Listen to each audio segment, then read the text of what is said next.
kita akan mengikuti materi pembinaan bidang agama yang akan dibawakan oleh Bapak Kepala Balai Diklat Keagamaan Denpasar. Namun sebelum kita mulai, saya akan perkenalkan secara singkat beliau. Nama beliau adalah Bapak Dr. Haji Muhammad Toha, SAG MSI. NIP 1969 1028 2002 12 1002. Kemudian tempat tanggal lahir di Gresik pada tanggal 28 Oktober tahun 1969. Pangkat golongan Pembina 314B, kemudian alamat rumah di Jalan Gubernur Suruyo 18/39 Karangpoh, Gresik, Jawa Timur. Kemudian riwayat pendidikan yaitu S1 di IAIN Sunan Ampel, Surabaya, kedua S2 di Universitas Airlangga, Surabaya, kemudian S3 di IAIN Sunan Ampel, Surabaya. Pengalaman jabatan pertama sebagai penyuluh agama pada Kantor Kementerian Agama Kabupaten Gresik, kedua sebagai Widya Iswara pada Balai Diklat Keagamaan Surabaya, ketiga sebagai Kepala Balai Diklat Keagamaan Surabaya, keempat sebagai Kepala Balai Diklat Keagamaan Denpasar. Demikian Bapak dan Ibu sekalian, perkenalan singkat dari Bapak Kepala Balai. Ya, mungkin nanti Bapak Kepala Balai bisa memperkenalkan diri lebih lanjut kepada Bapak dan Ibu peserta diklat perpustakaan ini. Baik, Bapak Kepala Balai, untuk waktu dan kesempatan saya persilakan kepada Bapak. Baik, terima kasih Pak Putu yang saya banggakan dan saya hormati. Ini diklatnya pesertanya apa saja Pak Putu? Iya, dari guru, Pak. Guru ya? Guru dan pustakawan. Ya. Oh, guru dan pustakawan, baik. Ada yang masih merangkap, ada yang baik. Baik, terima kasih. Mohon respon Bapak Ibu sekalian, apa suara saya sampai di tempat Bapak Ibu sekalian? Kalau sampai acungkan jempol. Bu Arfa, suara saya nyampe enggak? Bu Fahri? Baik, terima kasih. Ya, yang lain mohon di-mute ya. Karena saya lihat ada yang bertengkar masuk di jaringan kita ini. Iya, nggak tahu itu rebutan tahu apa tempe itu, ribut-ribut itu. Di-mute ya. Ya, Om Swastiastu, Salam, Salve, selamat siang, salam sejahtera bagi kita semua. Sudah Om Satu, Namo Buddhaya, Wete Tongtian, Rahayu, Assalamualaikum warahmatullahi wabarakatuh. Bapak Ibu sekalian yang saya hormati, khususnya Pak Putu, saya senang sekali ketika panitia itu ada Pak Putu karena beliau begitu luar biasa perhatian. 2 kali beliau mengingatkan saya dan saya berterima kasih dengan kesabaran Pak Putu. Saya hampir saja lupa tapi diingatkan. Dan tadi saya terlambat berbicara tadi bukan sengaja memperlambatkan diri, tapi saya dibel oleh Pak Nur Hamid, Kepala Bagian Tata Usaha Kabak TU-nya Kanwil Bali, sehingga beliau perlu kontak langsung dengan saya karena ada sesuatu yang perlu didiskusikan sehingga saya agak terlambat tadi berbicara. Bapak Ibu sekalian yang sungguh sangat saya hormati, ada Mas Adi, ada panitia yang lain, ada Bapak Ibu Widya Suara yang saya banggakan yang hadir dalam satu LAN kita pada sekarang ini. Puji syukur alhamdulillah kita pagi ini Bu Dwi Rima kita bisa bertatap muka walaupun dari jarak jauh. Karena tidak semua sahabat-sahabat kita, teman-teman kita, Pak Triadi Nuryanto bisa hadir seperti kita, terlepas karena kesibukan, terlepas karena jaringan, Ibu Fitria Rifai, terlepas karena IT-nya nggak maksimal, Pak Rudin, sehingga kita bersyukur bisa bertatap muka pada siang hari ini. Bapak Ibu sekalian yang sungguh sangat saya hormati, berikutnya Pak Triadi Nuryanto. Saya tidak berpanjang-panjang kata karena saya tidak suka Bu Fitria Rifai panjang-panjang kalau tidak masuk. Untuk apa? Karena yang saya cari kan panjangnya, bukan masuk. Sorry, yang saya cari masuknya, bukan panjangnya ya. Meskipun panjang kalau nggak masuk kan percuma kan gitu. Saya yakin Ibu Dwi Rima juga suka begitu kan.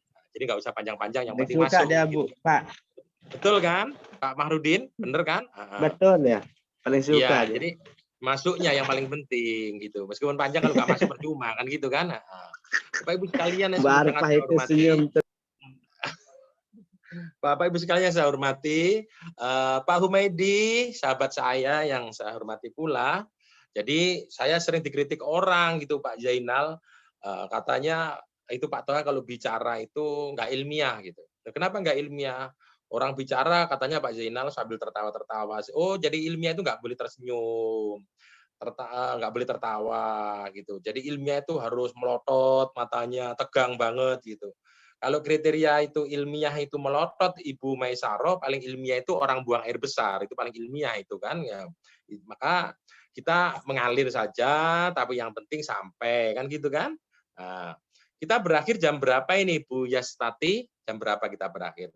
Saya maksimal kuatnya setengah jam Pak Humaydi, setengah jam kuatnya. Lebih dari setengah jam nggak kuat saya. Jadi kita Maksimal jam batasi waktu 12, Pak setengah Haji. jam aja. Ya, ya. Tapi saya kepingin pokoknya kita keluar bareng gitu loh Pak Humaydi. Setuju ya keluar bareng ya Ibu? Artinya keluar dari forum ini gitu ya. Jadi nggak enak kan kalau keluar sendiri-sendiri. Kalau keluar bareng kan pas gitu. Saya keluar, Ibu keluar di Zoom ini maksud saya, di Zoom ini. Saya yakin Pak Humaydi dan Pak Jenderal suka kan kalau kita bareng keluarnya kan gitu ya. Bapak Ibu sekalian yang sungguh sangat saya hormati, kita nggak usah terlalu tegang lah. Karena kepala kita sudah luar biasa banyak masalah, banyak urusan, banyak tugas yang harus kita selesaikan gitu. Saya hanya mengajak kepada Bapak Ibu sekalian, kita harus bersyukur pada masa-masa seperti ini Pak Muhammad Yani Pehang, kita memiliki pekerjaan atau memiliki pengabdian yang sudah jelas dan mendapatkan income yang jelas. Seberapa besarnya Pak Ibu Heti Anita, seberapa besarnya kita itu pokoknya kita bersyukur. Karena banyak Ibu Rista Dian Andini, itu sahabat-sahabat kita itu, untuk mencukupi kebutuhan harinya, itu sekarang itu susahnya luar biasa Bu Andini, maka bersyukurlah kita yang sudah memiliki income tetap saben hari. Coba, mereka itu jangankan untuk besok, hari ini mereka makan apa saja itu bingung gitu, karena kondisi tidak menentu. Ibu Hana Rosilah ya, Ibu Hana Rosilah itu kita bersyukur income kita jelas kan gitu kan, saben hari ada yang kita terima meskipun diberikan bulanan sekali. Sementara sahabat-sahabat kita Pak Imade Putra itu sudah bikin makanan dari rumah susah-susah, kemudian dimasukkan gerobak, gerobaknya didorong nggak laku. Iya kalau nggak laku aja, pas dorong gerobak disantap sama truk trailer jadi hilang seorang-orangnya. Kan jadi artinya kita itu harus bersyukur Ibu Nur Haida. Coba ada sahabat kita, kadang-kadang sahabat kita itu juga sarjana juga kayak kita, tapi nggak bisa bekerja kayak kita. Kita itu sudah dapat tanda kasih berupa uang penghargaan, kita mengajar atau berdinas, dan kita itu juga dihormati orang. Maka kita harus bersyukur negara ketika kondisi seperti sekarang ini di tengah COVID, Corona 19 ini Pak Supran. Maka saya mengajak Bapak-Ibu sekalian yang pertama untuk bersyukur. Yang lain itu sudah susah-susah pakai modal, kemudian dijadikan barang masakan atau makanan, kemudian sudah masak dijual nggak laku, uangnya jadi hilang begitu saja. Lah kita itu saben bulan dapat Pak Andi kan gitu. Maka saya mengajak sekali lagi untuk bersyukur. Yang kedua Bapak Ibu sekalian, Pak Yasmin yang saya hormati, Bu Endang yang saya banggakan, kita itu harus bersyukur di bawah naungan Kementerian Agama. Artinya apa? Semua orang bekerja apapun, Pak Sukri Ria, itu mendapatkan pahala. Tapi ketika di Kementerian Agama itu sudah jelas. Yang kita lakukan itu orang yang tadinya nggak bermoral menjadi bermoral. Orang yang tadinya tidak baik menjadi baik.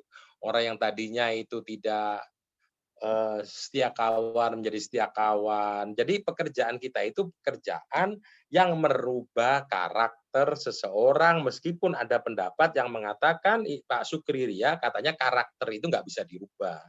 Tapi saya orang yang berpendapat karakter itu menurut saya walaupun tidak bisa dirubah 100%, karakter itu bisa ditata. Contoh yang paling gampang Bapak Ibu sekalian yang sungguh sangat saya hormati, kita melihat katanya orang orang Cina itu pekerja keras, tapi faktanya di negara Cina juga banyak Cina yang tidak bekerja keras kan gitu. Berarti karena dia Ibu Maisarah, karena dia berada di negeri orang, dia kalau tidak bekerja keras nanti tidak punya uang, kalau tidak punya uang dia susah dalam melangsungkan kehidupan, maka dia di Indonesia bekerja keras. Kan begitu. Sama dengan katanya orang Arab itu pemalas, Ibu Nurul Apriani, tapi nyatanya orang Arab yang di Eropa itu menjadi tokoh-tokoh besar. Berarti kan karakter bisa dirubah menurut saya. Contoh yang paling gampang, orang mengatakan, orang luar Jawa itu mengatakan orang Jawa itu katanya rajin-rajin, Buya Stati, tapi ternyata orang Jawa di Jawa juga banyak yang tidak rajin, kan begitu. Sehingga orang itu karakternya bisa dibentuk karena keadaan atau karena kondisi, kan begitu, atau karena ideologi atau nilai agama, kan begitu. Bapak Ibu sekalian yang sungguh sangat saya hormati, kenapa saya mengatakan kemudian Bapak Ibu sekalian ini menjadi orang yang penting? Karena Bapak Ibu sekalian ini adalah orang yang bisa bekerja karena seleksi. Bapak Ibu bukan pedagang bakso, Bapak Ibu bukan pedagang kelontong, tapi Bapak Ibu sekalian bekerja itu karena seleksi dan dibutuhkan oleh orang. Kalau orang mau jual bakso tanpa seleksi, tapi kalau Bapak Ibu bekerja sekarang ini karena seleksi. Mungkin seleksi tidak langsung karena seleksi dari kementerian atau kedinasan, tapi seleksi masyarakat sudah menyeleksi Bapak Ibu sekalian. Jadi Bapak Ibu sekalian bisa bekerja itu karena dimiliki dan memiliki keunggulan pada diri Bapak Ibu sekalian. Sehingga tidak semua orang bisa bekerja kayak Bapak. Kalau ada orang bekerja pedagang, semua orang boleh berdagang dan bisa berdagang. Tapi kalau Bapak bekerja itu harus ada seleksi. Maka Bapak Ibu sekalian ini adalah orang yang terpilih. Karena orang yang terpilih maka dalam wajah Bapak Ibu sekalian, dalam diri Bapak Ibu sekalian, itu tidak merupakan wajah pribadi Bapak Ibu sekalian, Ibu Rista Dian Andini, tapi dalam diri Bapak Ibu sekalian ada wajah kementerian yang ada di kita.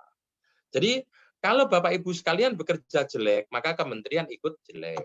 Kalau Bapak Ibu sekalian bekerja tidak baik, maka negara ini ikut tidak baik. Karena Bapak Ibu sekalian dan termasuk saya adalah abdinya negara. Bedanya ada yang abdinya negara itu mengajar, ada yang memberikan pelayanan, ada yang berada di ranah administrasi. Tapi apa yang kita lakukan itu Ibu Nur Haida, itu semua adalah apa yang menjadi hakikat pelayanan negara kepada masyarakatnya.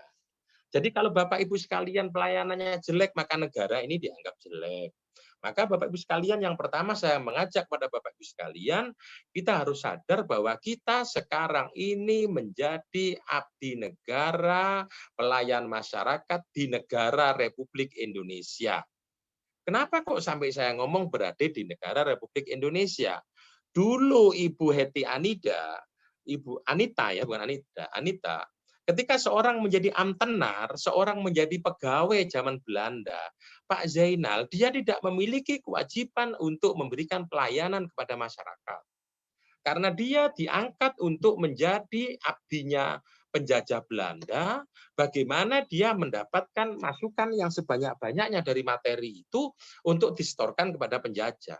Sehingga tidak ada kewajiban bagi dia untuk memberikan pelayanan terbaik kepada masyarakat Indonesia. Meskipun dia kulitnya sama dengan orang yang harus dilayani. Rambutnya warna keritingnya lurusnya sama dengan orang yang harus dilayani. Tapi tidak ada kewajiban bagi dia untuk memberikan pelayanan terbaik, Pak Triadi Nuryanto, untuk memberikan pelayanan terbaik pada rakyatnya. Karena kewajiban dia adalah mencari income sebanyak-banyaknya bagi majikannya, dalam hal ini adalah penjajah. Sementara kita sekarang itu memberikan pelayanan kepada masyarakat kita sendiri, saudara kita sendiri, anak bumi putra kita sendiri. Itu yang pertama. Yang kedua, Bapak Ibu sekalian, karena kemajuan masyarakat yang luar biasa, Ibu Arfa Fakhri, maka apa yang kita lakukan itu gampang dipotret oleh orang lain. Dipotret dalam arti yang luas.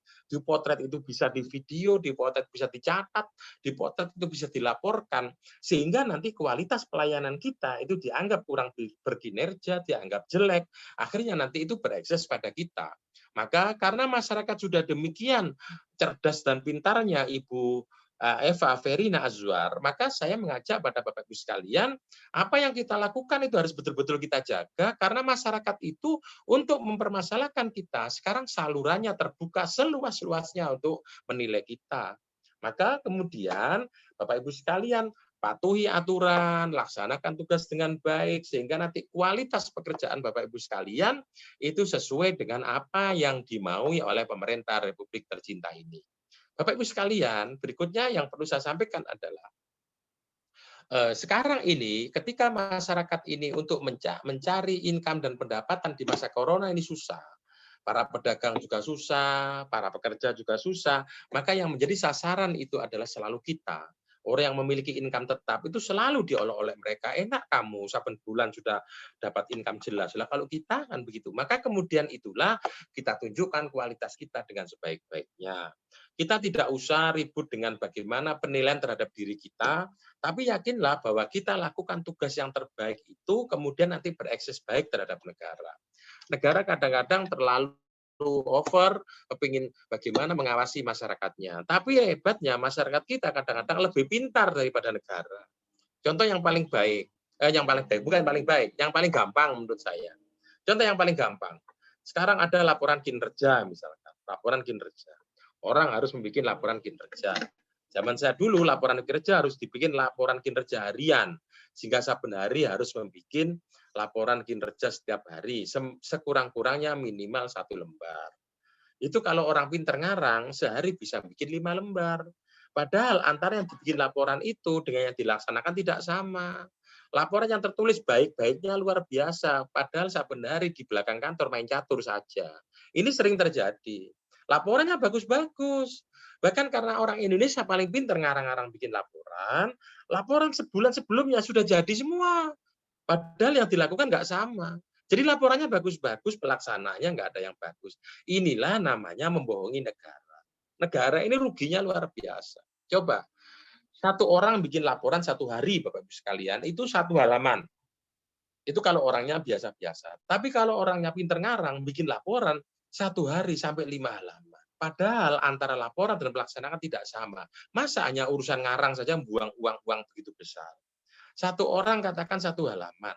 Kalau dikali 1 lembar, dikalikan 1 kantor. 1 kantor dikalikan 1 departemen, 1 kementerian. 1 kementerian dikalikan 1 provinsi atau kabupaten, dikalikan 1 negara. Berapa ribu rem kertas yang hilang hanya untuk membohongi negara. Sementara pengadaan uang di kantor itu beli dari pajak rakyat. Maka kemudian negara ini dirugikan oleh mereka yang tidak mau bekerja dengan sungguh-sungguh. Belum lagi hubungannya dengan kondisi alam. Karena kertas itu dari bahan tumbuh-tumbuhan, berapa juta pohon palem atau pohon bambu yang dipotong untuk bahan kertas. Sementara ketika jadi kertas, kertasnya digunakan untuk laporan bohong-bohongan. Ini negara sangat rugi. Belum lagi kemudian kalau pakai tinta di print, berapa barrel tinta yang hilang hanya untuk bohong-bohongan. Kemudian untuk ngetik pakai setrum, berapa megawatt listrik yang hilang untuk bohong-bohongan. Ini sebuah kenyataan Bapak Ibu sekalian. Maka kalau kemudian sumber daya manusia Indonesia, khususnya pegawai-pegawai negeri ini, pegawai-pegawai negara tercinta ini, kemudian dia tidak mau berbuat benar, maka yang rugi negara, Bapak Ibu sekalian. Maka saya orang yang sangat tidak setuju kemudian kinerja seorang abdi negara, kinerja seorang karyawan, apapun karyawan itu hanya diukur di laporannya saja. Maka yang baik hanya laporannya saja yang terjadi nanti. Yang bagus-bagus itu laporan. Kita itu sudah jemu dengan laporan dan laporan. Kita itu sudah jemu dengan tulisan dan tulisan. Makanya orang Indonesia kalau suruh seminar, jagonya luar biasa. Kalau suruh diskusi, workshop, jagonya luar biasa. Meskipun pulang workshop juga nggak ada perubahan apa-apa. Ini yang negara ini betul-betul banyak dirugikan. Maka saya orang yang banyak-banyak bicara ke sana kemari, sudahlah. Kita itu berangkat dari kejujuran kita yang luar biasa. Coba kalau kita mau berbicara dengan jujur, berapa uang negara yang hanya untuk seremonial saja, tidak ada perubahan. Belum lagi tahapan-tahapan orang yang tahapannya berada di ranah atas, penentu kebijakan, itu kadang-kadang rasa cinta terhadap Republik ini dikalahkan oleh rasa bagaimana dia menguasai materi untuk dirinya pribadi. Contoh yang paling gampang, Bapak Ibu sekalian. Rata-rata pimpinan, kalau dia tidak memiliki rasa kecintaan terhadap Republik ini, dia melakukan pelaksanaan program kegiatan itu tidak ubahnya kayak orang buang sampah. Begitu dituang ke kali, sudah nggak mikir nanti itu buntu, nanti itu menyumbat sungai, nggak penting. Tapi seorang pimpinan yang baik, anggaran yang dikeluarkan ini dari pajak rakyat miskin, maka harus memiliki guna dan manfaat yang luar biasa karena uang dihimpun dari pajak rakyat yang sangat miskin. Ini yang banyak terjadi. Belum lagi para penentu-penentu di antara kita itu lebih menguntungkan kebutuhan pribadinya. Saya kasih contoh yang paling gampang, Pak Sukron. Dulu ketika kita masih masyarakat tradisional, berkunjung ke kawan kita dikasih suguhan minuman teh hangat, itu senang bangganya luar biasa. Kalau zaman sekarang ada tamu kemudian dikasih teh, itu dianggap kuno karena sekarang itu sudah air kemasan yang menjanjikan, dengan bangganya dikasih air kemasan. Sehingga dengan suguhan air hangat yang merebus sendiri, diambil dari sumur kita sendiri, itu sudah tidak modern lagi. Maka untuk suguhan dan kebutuhan itu selalu dengan air kemasan. Padahal kita tahu ketika semua tergantung dengan air kemasan itu, pemilik modal itu akhirnya menaikkan air kemasan semau-maunya sendiri. Sehingga kita itu minum air dari negerinya sendiri harus merogoh kocek dalam-dalam untuk membeli. Ini kan sesuatu yang tidak menguntungkan bagi negara. Padahal air itu kebutuhan yang paling mendasar bagi umat manusia. Sementara orang minum itu harganya diatur oleh pemilik modal. Karena air mineral itu milik mereka yang memiliki modal. Sehingga kita minum saja itu harus biaya. Belum lagi, Bapak Ibu sekalian, di rumah dulu ketika zaman tidak sedemikian hingar-bingar majunya, orang menanak nasi, memasak itu masih bisa mau menggunakan kayu bakar. Sehingga nenek-nenek atau ibu kita masih memanfaatkan ranting-ranting pohon yang kering untuk menanak nasi, untuk makan. Yang terjadi, semua diarahkan kehidupan modern, semua pakai gas LPG. Tapi uniknya, ketika nanti gas LPG itu dinaikkan semau-maunya, kita mau nggak mau harus tetap beli LPG. Karena untuk kembali memasak dan menanak pakai kayu bakar, itu sudah tidak punya kemampuan lagi kita. Nanti akhirnya hidup kita selalu tergantung kepada kebutuhan kita yang itu diatur oleh orang lain. Maka saya menitipkan kepada Bapak Ibu sekalian, ajari masyarakat kita, beri teladan masyarakat kita untuk hidup sederhana, membeli sesuai kebutuhan, dan bangga menjadi anak bumi putra Indonesia. Kita nikmati hidup di Indonesia dan kita hidup bergaya di Indonesia. Apalagi Bapak Ibu sekalian, kalau Bapak Ibu sekalian berdomisili di kota-kota besar, anak didik kita itu lebih bangga dia makan ayam goreng McD meskipun harganya mahal. Padahal kalau kita mau jujur, ayam goreng ibu kita, ayam goreng nenek kita itu lebih lezat. Tapi kelezatan itu dikalahkan dengan gengsi ketika beli di McD. Coba, kita harus sadar, kalau kemudian terus begini, akhirnya negara ini banyak uang yang keluar, kurang uang yang masuk. Saben hari, Ibu Nurhaida, WA kita keluar Shopee. Kita terus beli di Shopee terus. Beli terus. Kita beli barang dari Cina, kita beli barang dari Korea dengan harganya sangat murah. Tapi Cina nggak pernah beli barangnya orang Indonesia. Saya mengajak, mungkin barangkali Bapak Ibu sekalian, Pak Imade Putra yang saya hormati, saya bukan berarti mengajak Bapak kemudian ekstrim terhadap negara, bukan itu. Kalau tidak kita yang mencintai negara, ini jadi apa Republik tercinta ini? Gitu. Uang kita selalu belanja ke luar negeri. Mau kostum, mau busana, mau kaos kaki, mau rompi, mau sudahlah. Kebutuhan kita disuplai dari luar negeri. Karena Shopee itu dapat dua. Karena dia tidak saja dapat laba untungnya, dia untung pengirimannya juga. Sementara Cina, Korea tidak pernah beli jarit kita. Orang Cina nggak pernah beli belangkon kita, nggak pernah udang kita. Sehingga kita itu jual terus. Mereka nggak pernah beli produk kita. Maka negara ini jangan salahkan kemudian harga tawarnya negara ini semakin rendah. Karena apa? Karena Republik ini anak bumi putranya asik dengan ada yang ada di luar negeri. Dan dianggap itu tidak berekses. Semuanya akan berekses. Coba apa kita yang tidak bergantung pada mereka pemilik saham dari luar negeri. Kita bangun pagi saja, kita pakai Pepsodent. Pepsodent itu Unilever, bukan milik kita. Kita pakai sabun Look, sabun apalah, itu semua bukan milik kita. Kita pakai parfum yang biasanya ibu-ibu di ketiaknya dikasih gini-gini itu bukan milik kita. Kalau leluhur kita dulu kalau pakai mau keramas itu merebus yang namanya membakar yang namanya jerami atau merang orang Jawa. Kemudian untuk keramas. Sekarang semua kebutuhan hidup kita itu tergantung oleh mereka semua. Terus kita itu barang kita nggak ada yang dibeli oleh mereka. Maka saya mengajak kepada ibu sekalian, sampaikan kepada keluarga kita, kepada masyarakat kita, ayo cinta Indonesia. Ayo kita selamatkan Indonesia. Belum lagi ada penjajahan gaya baru yang ada di Republik tercinta ini, Bapak Ibu sekalian.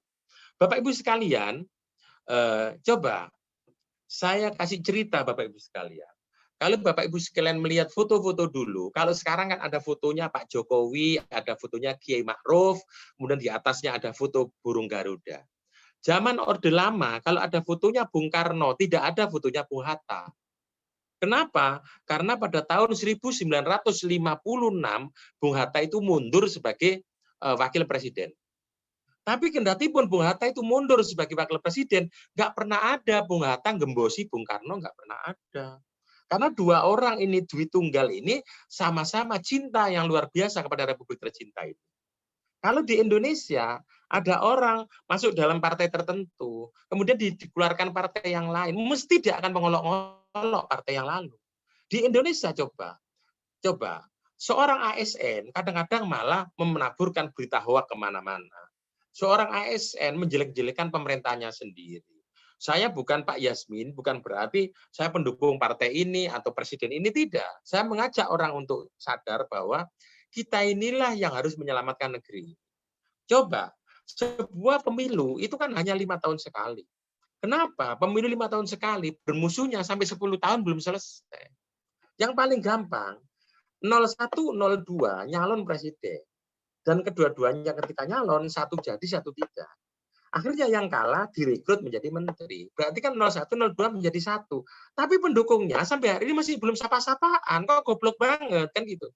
Oh, yang 01, 02 sudah menjadi satu. Kenapa kita yang mendukung kok masih ada kadrun, ada ceblong. Kita itu jadi negara kanak-kanak namanya. Sudah pada tua, sudah pada dewasa, terus mengolok-olok terus. Kita itu letih hanya untuk urusan yang tidak penting. Maka saya mengajak, entah itu guru, entah itu abdi negara, entah itu pegawai, jangan larut Anda masuk dalam madhab politik. Karena politik itu punya madhab sendiri, guru pegawai punya madhab sendiri. Kalau kita ikut dalam madhab politik, kita akhirnya terjerembab masuk yang sebenarnya itu bukan keahlian kita. Ada seorang mertua dengan menantu, sampai hari ini nggak sapa-sapaan. Gara-gara mantunya 01, mertuanya 02. Sementara yang 01, 02 sudah rukun menjadi satu, sama-sama pengguna anggaran negara. Sing mertua sama menantu kok nggak sapa-sapaan, kan gobloknya luar biasa. Sehingga inilah yang perlu kita sampaikan kepada masyarakat kita, agar masyarakat kita itu cerdas, masyarakat kita itu penting, sehingga Indonesia itu segera terbebas dari kemiskinan, kebodohan, keterbelakangan itu. Coba saya kasih contoh yang paling gampang. Di Malaysia, ketika pemilihan Perdana Menteri, itu luar biasa itu. Naiknya Pak Mahathir Muhammad itu, dirongrong oleh calon yang lain, digembosi yang lain. Tapi ketika sudah Pak Mahathir selesai terpilih, sudah selesai, nggak bahas itu lagi. Yang dibahas adalah bagaimana membangun Malaysia, meningkatkan ekonomi Malaysia, meningkatkan sumber daya manusia Malaysia. Indonesia, pemilunya sudah selesai, berantemnya sampai hari ini nggak selesai-selesai. Jadi itulah manusia-manusia yang terpelajar dan tidak, itu cukup dari itu. Coba, akhirnya energi kita habis saben hari berita hoak yang dikeluarkan saling gontok-menggontok, olok-mengolok antara kadrun dan ceblong. Saben hari begitu. Dan hebatnya yang mengolok-ngolok itu orang yang sudah dewasa. Pak Andi, kalau yang mengolok-ngolok itu anak-anak masih logis. Maka ayo sadar bahwa negeri ini harus kita rekatkan kembali, kita tidak usah ikut larut dengan berita-berita hoak, olok-mengolok begitu, laksanakan tugas ini dengan baik dan benar, dengan melaksanakan tugas yang baik dan benar ini negara kita semakin kuat dan bersatu. Demikian yang bisa saya sampaikan, Bapak Ibu sekalian. Mohon maaf barangkali ada ucapan-ungkapan saya yang kurang halus, mengakui saya bukan makhluk halus Ibu Maisaroh, mohon maaf, demikian terima kasih. Dan dalam perjumpaan ini saya tidak menginginkan ada tanya jawab, karena tanya jawab lewat jarak jauh ini saya yakin distorsi antara pertanyaan dengan jawaban mungkin nggak nyambung karena terputus-putus. Kita berdoa semoga corona ini cepat selesai dan kita diklat secara langsung. Kalau Bapak Ibu sekalian tidak bisa kita hadir ke sini, saya akan datang ke Bapak Ibu sekalian. Saya akan datang ke Pak Mahrudin, saya akan datang ke Pak Madi Putra, dan saya bisa berjabat tangan langsung dengan Pak Sukri. Kita berdoa bersama semoga corona ini segera hilang. Demikian Bapak Ibu sekalian, Ya Allah, amin, amin. saya akhiri perjumpaan kita walau jarak jauh. Saya berdoa untuk Bapak Ibu sekalian semoga sehat semuanya dan semoga Tuhan menakdirkan corona segera sirna. Saya rindu untuk berjumpa langsung dengan Bapak Ibu sekalian. Amin. Ya Kali Allah, ini amin. Bapak Ibu sekalian, akhirnya saya tutup dengan pantun. Apabila ada sumur di ladang, izinkanlah saya menumpang mandi. Kalau masih ada umurku panjang, saya merindukan untuk berjumpa kembali. Yang kedua, pantun saya, burung Garuda, burung merpati, burung hantu, burung beo, itu nama-nama burung Bapak Ibu sekalian. Demikian Bapak Ibu sekalian yang saya hormati. Ya, terima kasih. Om Santi, Santi Om, Sadu, Sadu, Sadu. Selamat siang, salam sejahtera bagi kita semua. Wallahul muwaffiq ila aqwamit thoriq. Assalamualaikum warahmatullahi wabarakatuh. Waalaikumsalam Waalaikumsalam warahmatullahi wabarakatuh. Ya, terima kasih Pak Kepala atas materi yang telah disampaikan. Untuk selanjutnya Bapak dan Ibu silakan bisa menyimak tugas-tugas yang ada di LMS.